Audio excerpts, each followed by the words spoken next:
Guys, Andrew here, Urban Automotive, Oakville Ontario, Canada. Working here today on a Volkswagen Tiguan 2-liter direct injection, and what we got here is a water pump job on this. I have a closer look at what we're doing. Water pumps on these, belt driven. What usually happens, this one was leaking, the old one. This is the new water pump installed around the back of the housing. They're made of plastic, they get brittle from all the heat cycles, they end up cracking, they leaking around the back of the housing. This one here we ended up getting through our CarQuest supplier with Whirlpack, and it's a good kit. It comes with all the O-rings you need, some new bolts and all that with Loctite to reseal everything. Now, one of the things with these is to do the job properly. Some people want to cut corners and maybe go underneath and do it, but to do it properly, pull the intake off, which is including pulling the direct injection injectors out. Now when you're doing that, this is the injector here.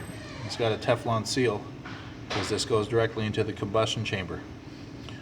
You need to order seal kits for these to properly replace them. If not, you risk issues with carbon buildup and carbon leaking past these seals, which can give you additional issues down the road.